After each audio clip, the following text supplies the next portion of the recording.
All right. Here we go. Yes. So this is Literary Ladies. It's going to be a podcast slash YouTube channel where we're going to discuss all of the books that we read. It's going to be so fun. It is going to be very fun. So basically this started, and I kind of wrote about this in the about section of both of these things, but back in 2016, which seems like forever ago, in an apartment near University of Central Florida in Orlando, just a bunch of college students reading in their spare time. Yep, we would have a book club and we would have tea time Tuesdays and get together like old ladies. It was a great time. Not many people would show up, but we were there. I definitely forgot about Tea Time Tuesdays, and now it's very fitting that we have tea anyway. It's not Here. Tuesday. It is Tuesday. No, it's Wednesday. No, it's Wednesday. I was like, what day is it? It's going off to a great start, folks. It's fine. Also, who are you? What's your name? Okay, good point. My name is Melanie. I am currently in Georgia, which is super fun. Right in the middle of this lovely pandemic. I am a medical school student, so I don't have a lot of free time to read, but you know, I'm making it work, so that's fun. And who are you, ma'am? Hi, I'm Christina, or like 90% of the people in the world know me as KP, like Kim Possible, like do do do do. I live in Tampa, Florida, and I work for a tech company, and I also don't have a lot of time to read, but we're gonna do this because we like books, and maybe we'll have some like fun things to say about the books. I don't know. We'll see how this goes. You know, it's just an excuse for us to get to see each other every so often anyway, so it's fine. And maybe one or two viewers will join us. Yeah, exactly. So the first book we're going to start off with, and we have both, basically the structure of this, we're going to read the book and we'll try to announce so in this first podcast, we'll announce what book we're reading next in case anyone is watching so that they can read the book with us and kind of listen to our discussions or send in questions if they want to. But we've already read this first book, so we're just going to talk about it. And what is it called, KP? It is called The Breakdown by B.A. Paris. Great book. And it's what, like a thriller, mystery? Yeah, I would say it's like a psychological thriller. It's a mystery, but it's not like so spooky that you can't sleep at night, but it's like just enough spook. I will say, when I was listening to it at night, I would get kind of like a little scared. This is appropriate because we are in late September and we are getting into spooky season. That's very true. So we have a list of pre-made questions from the back of the book that KP so graciously sent to me because I am an Audible listener. I really like listening to books, especially because I can speed it up and listen to it quickly. Yeah. But you have the hard copy, so you sent me the questions. Yes, I am a hard copy book reader, but it is so expensive. And if any of you readers out there know, it's like $20 a book, and then they just pile up everywhere. So I just got a Kindle, and I'm like having a lot of feelings about it. Okay. I don't know. And question about your hard book, because I also like having a physical book, but I've recently just been like more into Audible because you can like listen to it doing other things like cleaning or whatever. But my aunt would always yell at me because instead of using a bookmark, I would always dog ear the pages, and she'd be like, oh yes, I love it. Because you know what? I don't care if my book is in pristine condition. Like, I want it to look used and worn and like I actually read it. Exactly. And if you're gonna like give it to someone next to read, I want them to know like where I stopped and like what I did and how I read it. Okay, They good. probably wouldn't care, but like they can. I'm glad we're on the same page about that. Yeah. Okay, so we can go Should we ahead do a and, synopsis of the book? oh yeah, that's a good idea. Do you want me to, or would you like to? I can do it. Okay. So the book is about this woman named Cass, who's like in her mid 30s. She has this husband named Matthew, and she witnesses this. I will not give it away in case anyone hasn't read it. Also, if you're going to keep listening, there might be spoilers, so stop now until There you're done. probably will be spoilers. Yeah. But she witnesses something one night, and it's at the beginning of the book, and the rest of the book is her kind of like trying to deal with it emotionally and how it takes an impact on her life. And it's very interesting. So, yeah, if you haven't read it, stop the podcast, go read it, then come back, and then we can all answer the questions together. Okay, so drum roll. No, I'm just kidding. So the first question is, many emotions go through Cass's head when she passes the stalled car in the woods: irritation, worry, guilt. Would you have stopped, and do you think she should have? So that is a great question. So I've thought about this a lot, and I don't think I would stop. I think I would be too scared to stop. Mm-hmm. What I do you, what do agree. There, especially, I don't know if you've ever heard of like the bystander effect. This doesn't really apply because no one else was there to intervene, but in my mind, it's kind of like equivalent to that, where you like, and even Cass said in the book, like, oh, maybe she probably already called someone. So, like, in her mind, it was kind of like that bystander effect where she thought someone else was already on their way to help this woman. So she like right. didn't feel the need to get out. So I agree. Like, I don't think I would have stopped either. Just, I mean, it was like pouring down rain, right? And then you're on this like dark road in the woods. Like, that's just, it's a scary situation. And I mean, Yeah. And I was trying to think about it like I was trying to put myself in that position, like driving down the road in the rain, in the dark with no street lights. And like I come from a neighborhood that has like a lot of woods, a lot of deer. I think I would be like too much freaking out about like the rain and the road and the deer that might come out and the this and the that. And I think I would feel bad after, but I don't think I would stop. yeah. And you know, she even went like one step further than I would have, and she did stop and waited for some kind of signal from her. So I mean, I in my wouldn't have done mind, that like she should have not had, I know like so much happens after that, but like I would not have had a guilty conscience like having stopped. She knew the car was on, you know, like she could have flashed her lights or whatever. Yeah, and especially since it was like a rainy night, like I mean, a lot of people stop their cars and just like wait for the rain to pass. I do that That's all the true. time.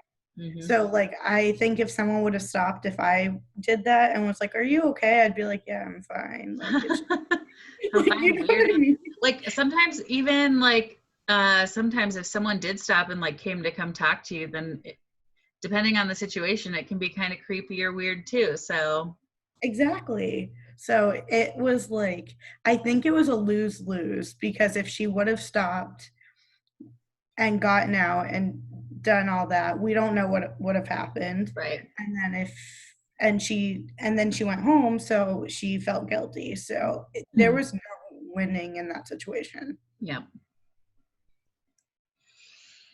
Oh, And goodness. that's the tea. And that is the tea. So what is Um, our next question? so the next question is, have you ever had to care for an aging relative? If so, did you relate to Cass's worries that she inherited her mother's dementia? Why or why not? Hmm. I don't know that I can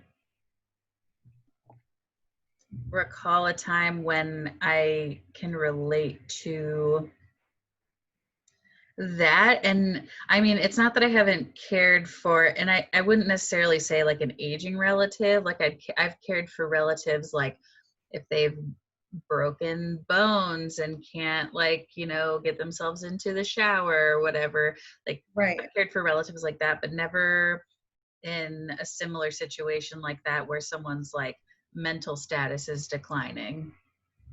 Yeah, I would say the same. So, like this summer, I went and took care of my grandma for a month up north. She broke her leg, so I had to care for her, like getting up and doing things around the house. But it is so different to have to deal with someone who's like mentally losing it Hmm. versus physically losing it. Yeah, for sure. So I have not related to that. I felt like a lot of compassion for her Hmm. because that seems like something very scary that someone would go through. Yeah, and definitely, like, I can see why she would worry about getting the dementia just like her mom, like throughout the entire book. Yeah, especially since she took care of her, so she like saw it like, oh, is this going to be my future? Also, her mom was so young when she got dementia that she was only 10 years away from that. So she's Hmm. thinking like, is this going to be like my future with my husband in 10 Right. years? It's sad. It really Yeah. was sad. Okay, let's see. Number three, Cass is reluctant to take medication even after she's diagnosed by a doctor. Do you think that she was just afraid to accept her diagnosis, or do you think that all along part of her knew something wasn't right? She was ultimately diagnosed with just stress, though, right?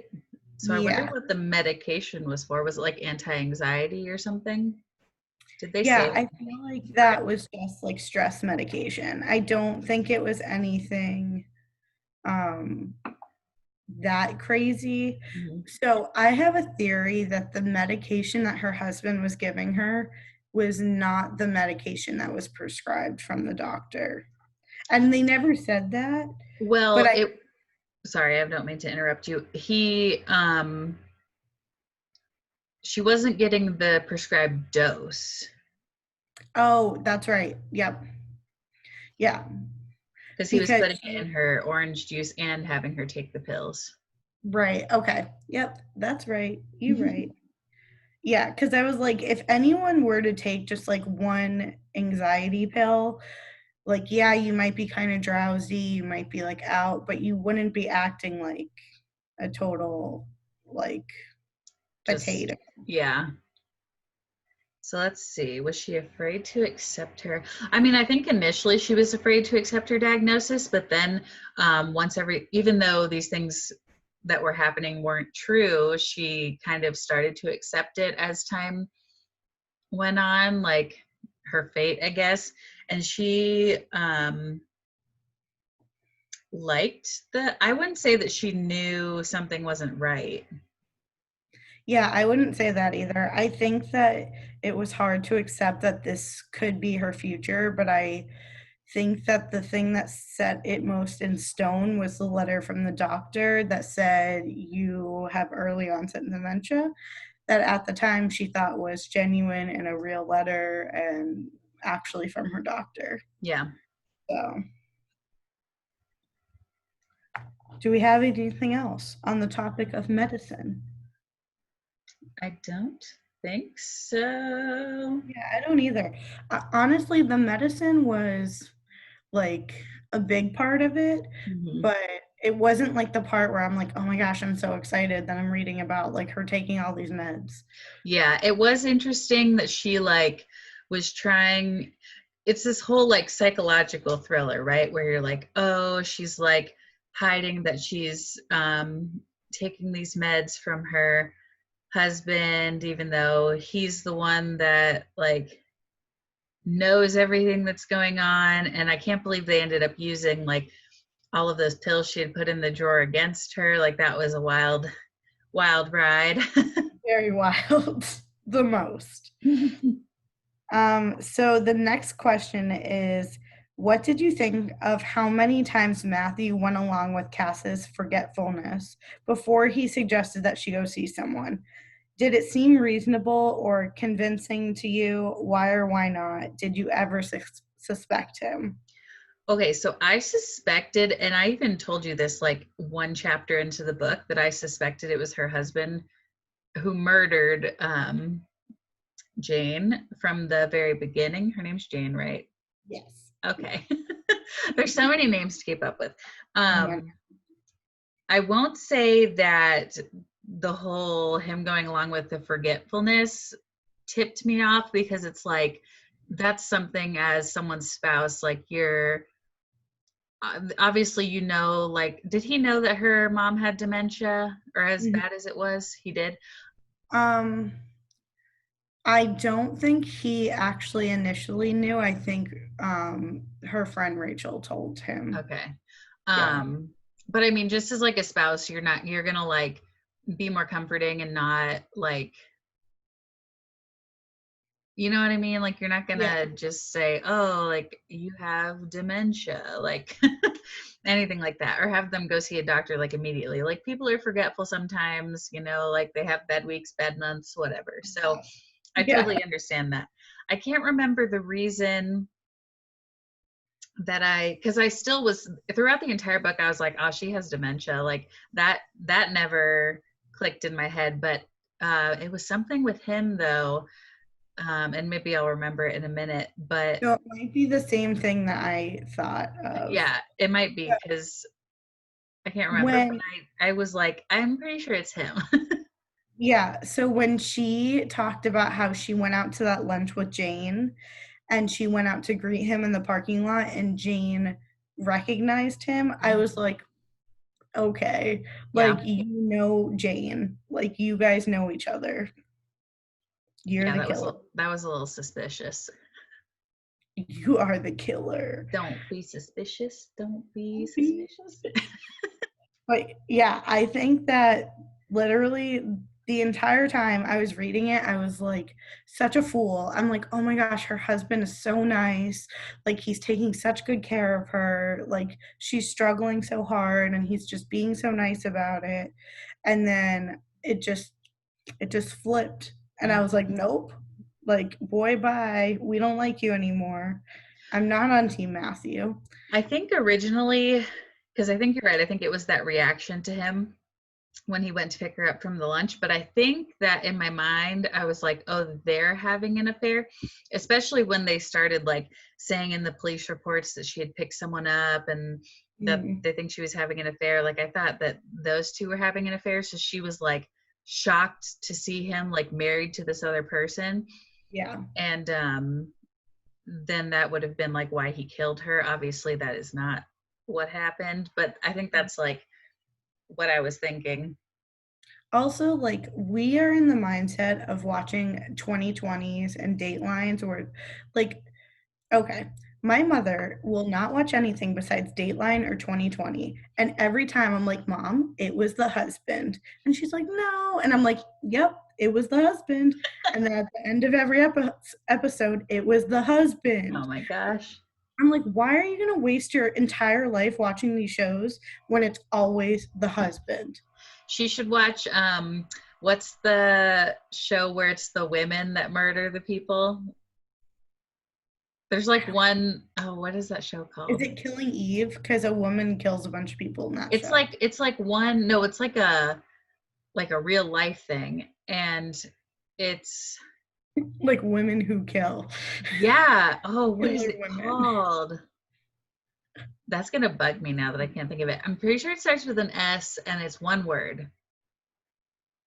Uh, Oh, oh, I know what you're talking about. yeah, it'll come to us. Snapped. Snapped. Yep, that's it. Snapped. Yeah. It was, yeah. She needs to watch that and then it won't be the husband. It'll be the wife. Yep. Crazy. Okay, let's see. Okay, number 5. When did you first begin to suspect that Rachel's relationship with Cass was not as it seemed? Did it surprise you? Why or why not? I didn't suspect at all. Literally up until the end, I was like, oh, this is such a good friend. She's trying to take her on this trip and do all this nice stuff for her. And then at the end, I was like, man, this is crazy.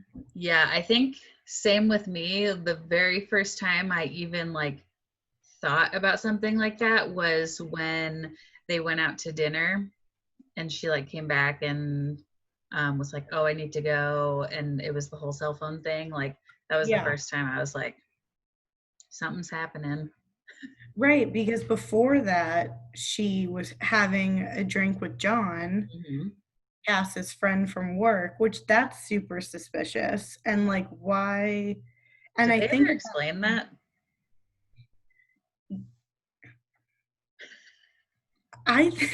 wait, hold on. I think she met with John to like try to convince him that Cass was losing her mind. I remember she told him about her overdose. Example A.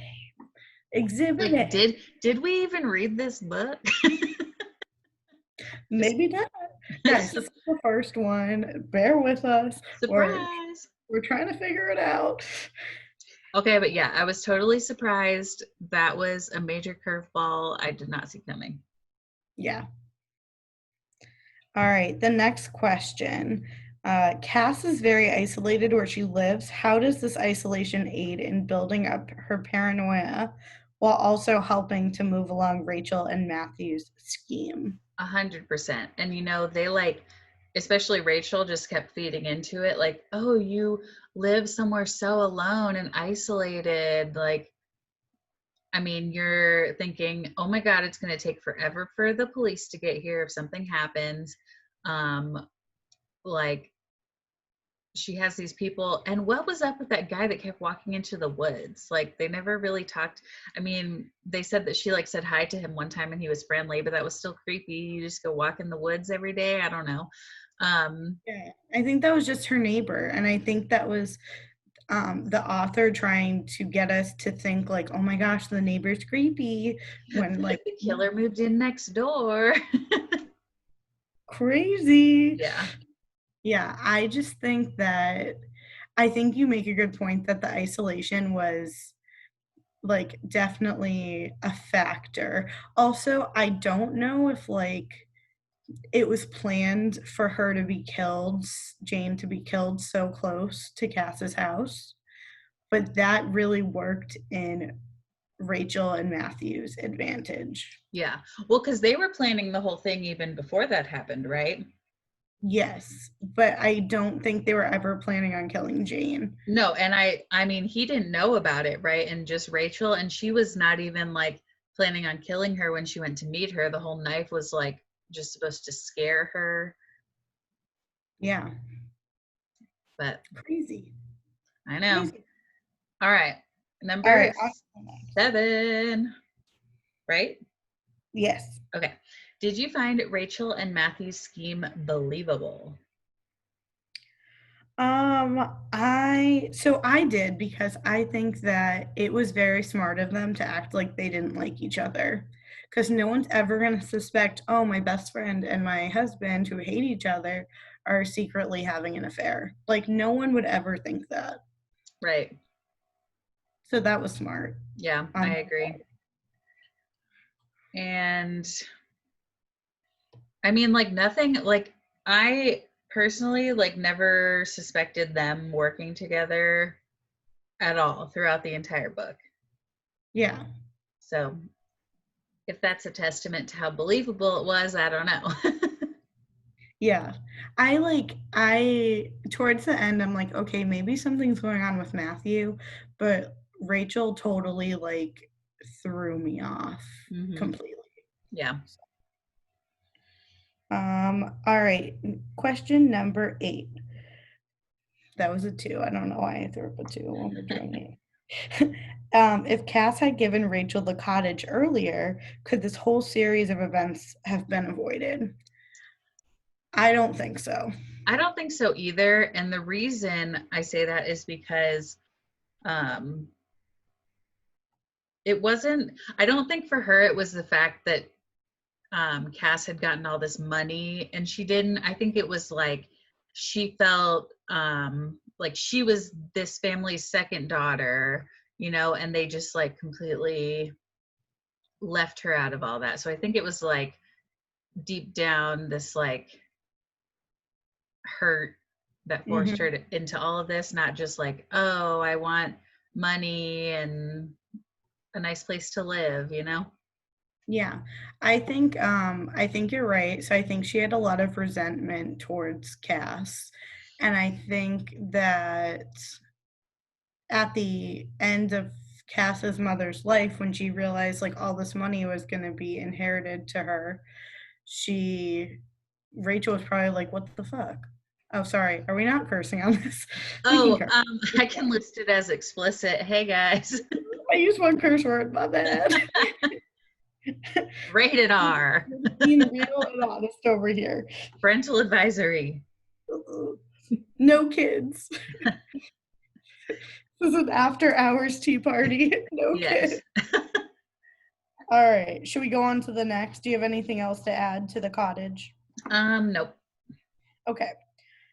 Cass eventually wonders why she made it so easy for Matthew and Rachel, why she was so willing to believe she had dementia and never question any of her amnesia.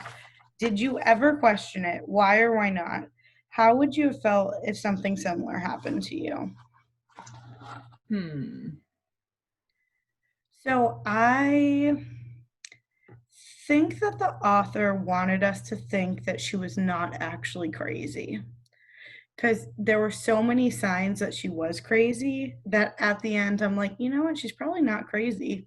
Like something's probably going on that's making her feel like she's losing it, Yeah. but it might not be dementia. I mean, I guess I definitely should have thought that because it's like, yeah, forgetting where you parked your car, like that would be like something, but the fact that it just like disappeared and wasn't anywhere like that, because she looked, right? Hmm. And it still So wasn't there. let's like go through the events that happened. Okay. So she forgot that she ordered a security system, kind of a big deal. Then And I was she, even confused sometimes with that stuff because like it seemed like we were walked through the whole scenario, like her with yeah, this guy at the alarm company, and then like this other, then they'd come back and be like, oh, you signed this contract and stuff, and I'm like, well, that's kind of confusing because that's not how it was. how Do she I was. have dementia?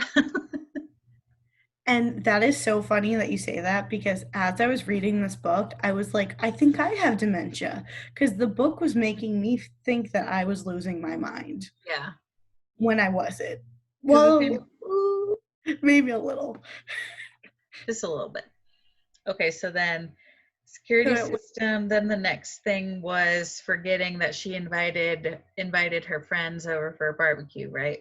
yep. So that was the next thing. Same thing, like we were present for that whole conversation and that never came up, and then all of a sudden it was a thing. So maybe that was like the author's like hint to us to realize like, hey, I just literally told you what happened and that didn't happen. So Yeah. And so before that, the whole present thing where she had collected all that money and she like thought of a present.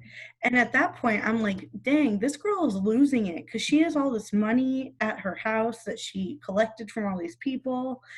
And I was trying to think, like, if this were me, like, I would be like losing my mind that I could not remember that I like went and collected all this money from people. yeah, and that the entire gift idea was hers. Yeah. They did, it was very creative what they did. They had good. Yeah, they were smart about it. Mhm. The whole like moving the car in the parking garage, I can relate to that 700% because I take a picture of where I parked my car and what floor because I never can remember where I parked. And like there's been times at Disney when I will forget what lot I parked in and I'll just be like riding around for a long time. So that was totally believable. And a lot of the things like fell into their lap, right? So when she saw her in the baby store and then she went in and Mhm. bought that pram for her, which was interesting. I eventually caught on to the fact that it was a stroller, hopefully. Um, Oh, I thought it was like a crib.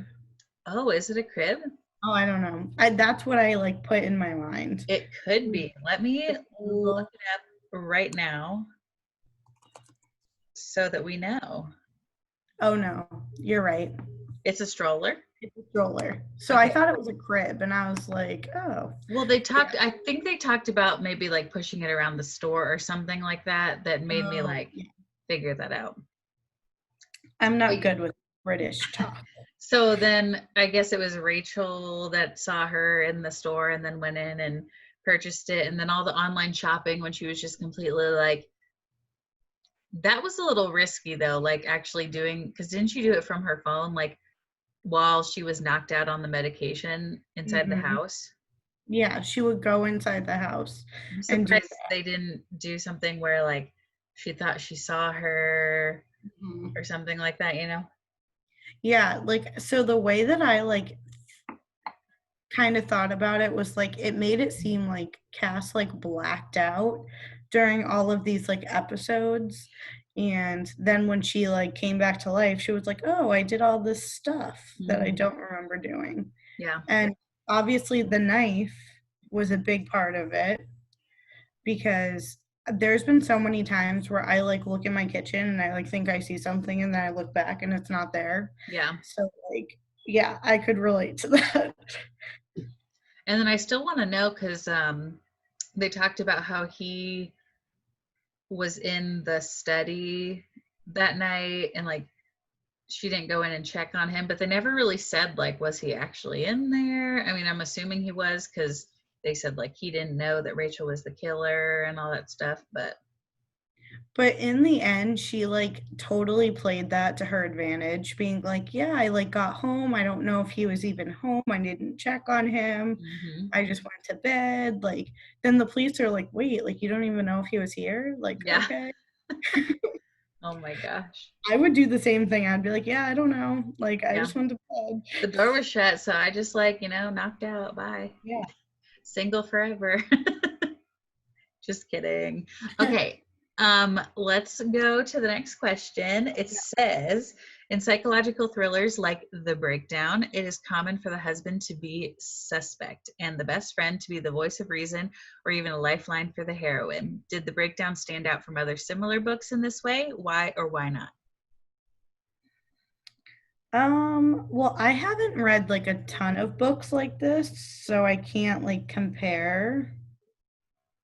But I don't know. Like I Rachel did seem like the voice of reason for a long time in this book.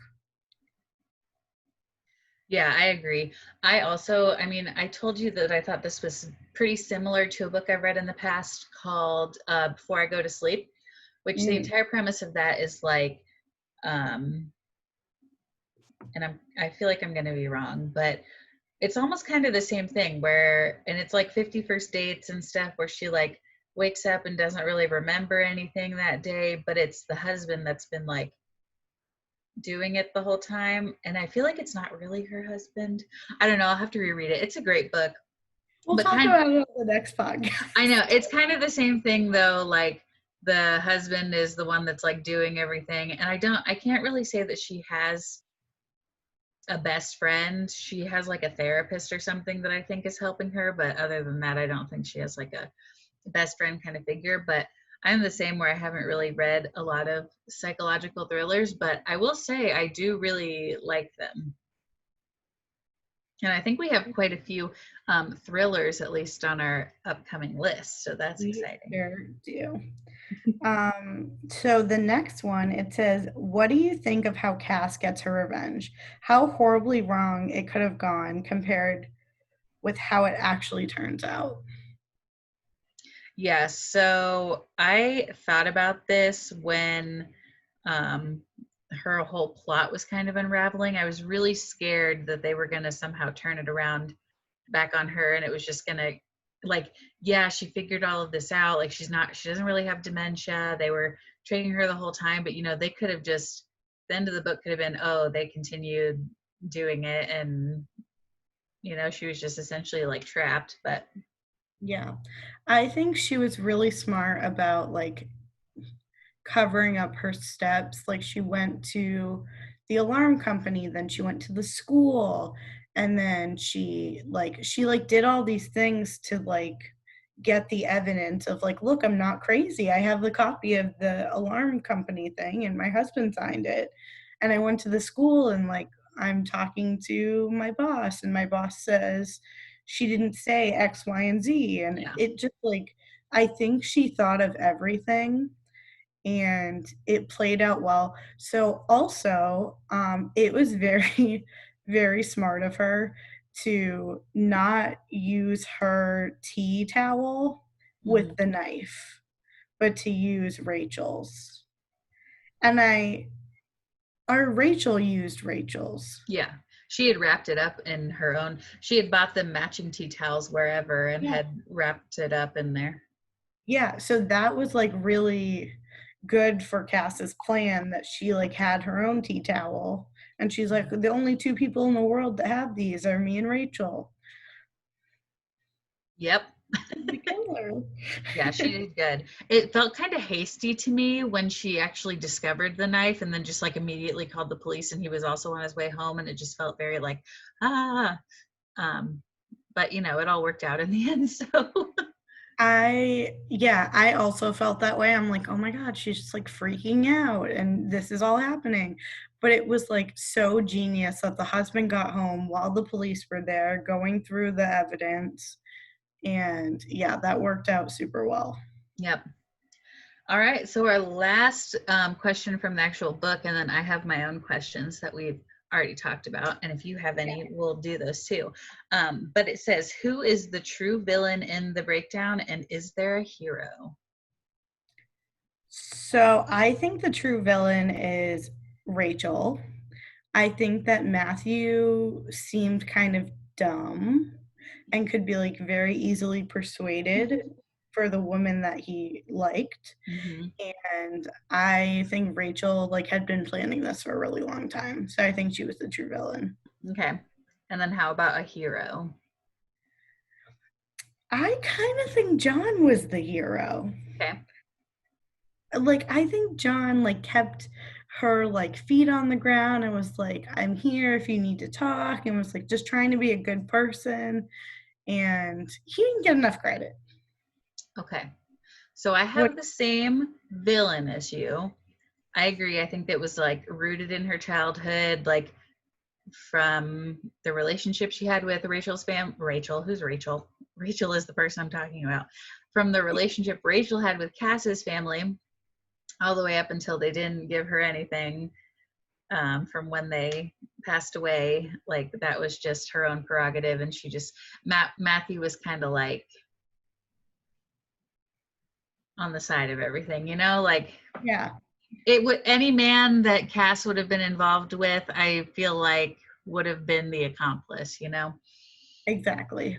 But as far as my hero, I think that it is Jane's husband because Yes. he really, convinced her like, hey, there's no way the person calling you is the killer. Just like forgave her when she was so down on herself and after she admitted to him what she had done, like not stopping or not getting out of her car, like he's like, I don't want you to, that little part of the book where he was telling her like he doesn't want more people to suffer from this death than already have, like Yeah. my heart. He was a saint. Yeah. Yeah, I would agree with you. I think he was one of the heroes because he was the one that she felt like I can open up and I can talk about this and which but like by the way, I would never do. Like I would never be that ballsy to go to someone's house whose wife just died and been like, "Yeah, I saw her that night and like I could have prevented the killing, but I didn't." Like Yeah. no, there's no way I would have ever done that. Yeah, it was like she needed to do that for her own sanity. Like she needed someone to know who like wasn't going through this whole period with her where she was losing her mind. She needed someone to know and actually like believe what she was saying, believe that she was getting these calls, believe that she really thought that they were from this killer. Yeah. And she needed him to tell her, it wasn't her fault. And like, I guess it could have gone a different way if he was a different kind of person, but Right. it was for her own benefit. Exactly. Yeah, he was great. John was great. Everyone else, not so much. But yeah, All right, so that's now it. we can go into the unscripted questions. Yes, actually, they're very scripted. I practiced these in the mirror for a few days. No, I'm just kidding. I do think this should be a regular question, though, which I already told you, but I really enjoy hearing what other people think the characters, because when you listen to a book, at least when I listen to a book, I kind of imagine what the characters look like. And then if you read a book and then they make a movie out of it and they look completely different, you're like having a hard time adjusting to that. But Yeah. so I want to hear what you think the characters look like if you pictured what they looked like at all, any of them. Yes, so I did. So I'm gonna start with the main person that I like had a really concrete idea of what she looked like was Rachel. I think that she would have been a redhead with like kind of short, wavy, not wavy, but like kind of like beachy curls. Mm-hmm. Yeah, I was like, this girl is legit a redhead and tall and pale and a redhead. Cass, you know, not, I don't know. I'm like offending the character who's not even real. But Should we go through each character? Like, oh, back and forth. Yes. okay, so I no, I was like totally for whatever, whichever way you wanted to do. But No, that's good. I that's so funny that you said redhead because I like think the exact same thing. That's what popped up in my mind. And now that I'm thinking about it, I'm like, did I subconsciously like manifest her into Rachel from One Tree Hill? But um yeah, I agree. I think that she was definitely a redhead. I imagined her with a little bit like longer hair, not like super long, but like probably medium. And definitely like wavy. And I agree, like tall, thin.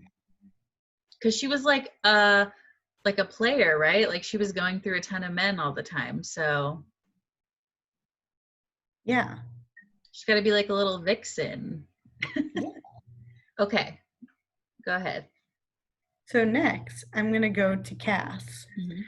And I pictured her as kind of like a short brunette with long straight hair and like not like super special, like kind of like a plain looking person. Mm-hmm.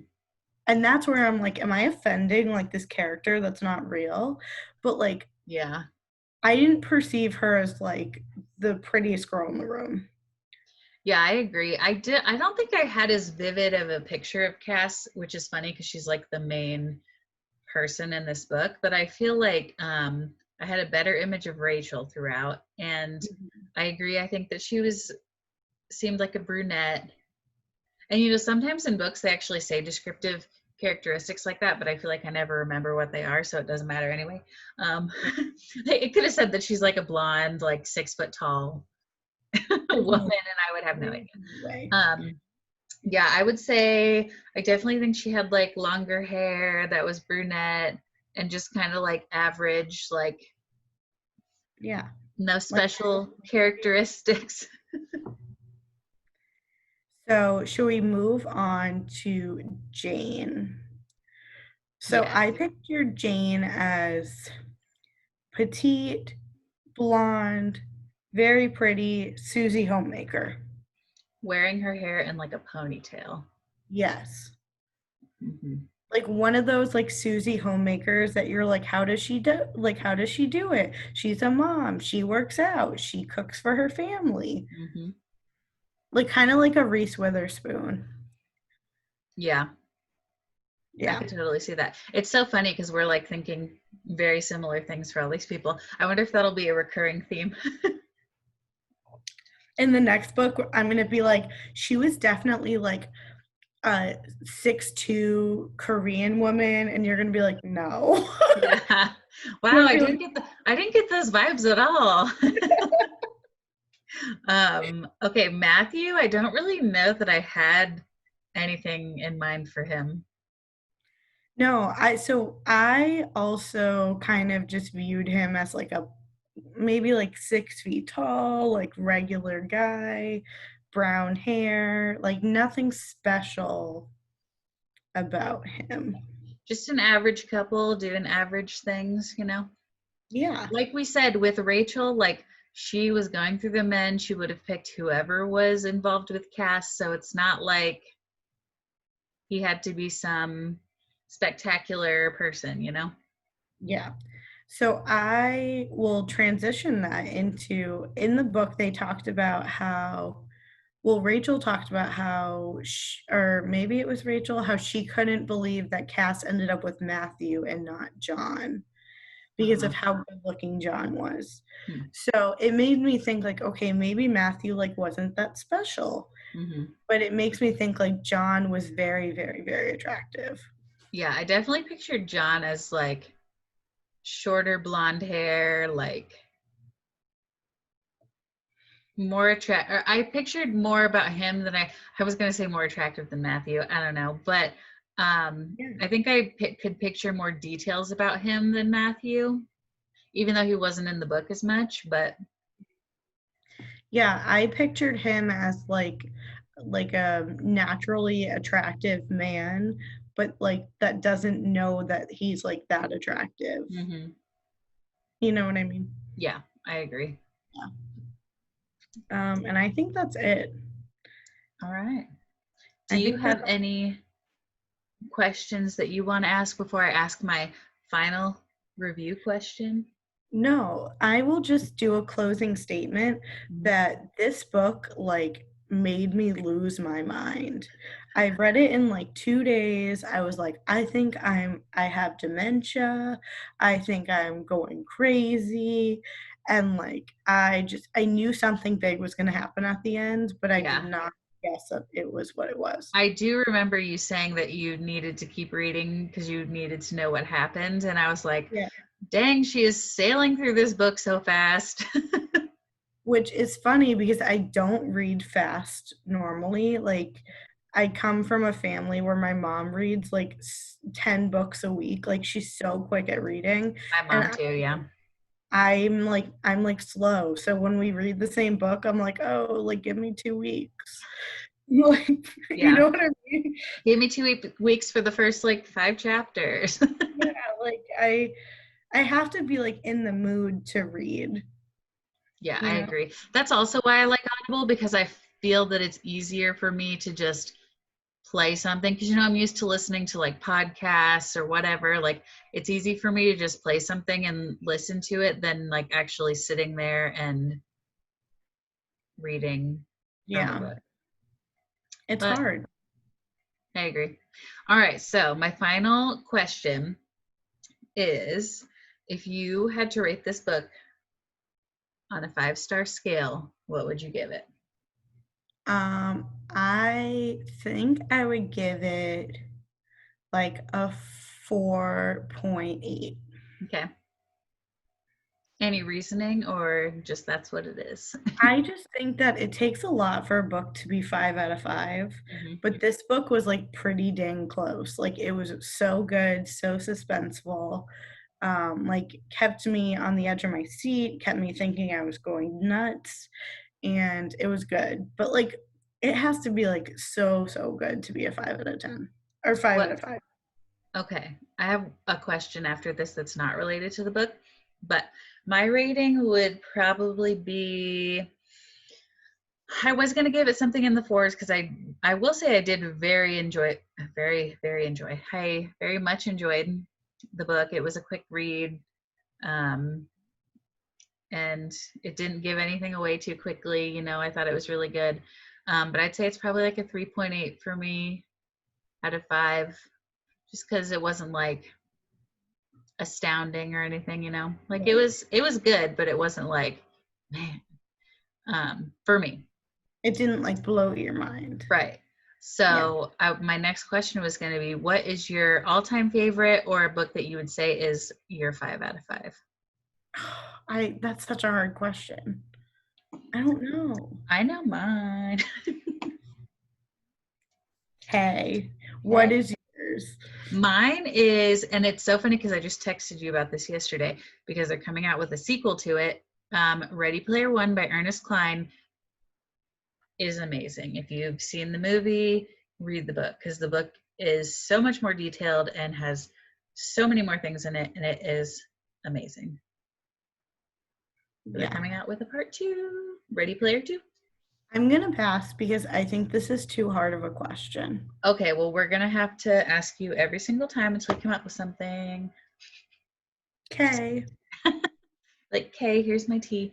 All right, so thank you everybody for listening. I will say we have already started our next book, and I will tell you what it is called. It is called, I was trying to open my Audible, but I didn't want it to start playing the book. Yeah. Copyright. It is called The Couple Next Door by Sherry Lapina. Sherry Lapina, is that correct? Yep. I don't want to say it wrong. Again, I'm listening to it on Audible. You have the hardback or you're doing Kindle? I'm doing Kindle. Awesome. So we've already started that. I'm already on chapter 14. It's another like mystery thriller kind of book.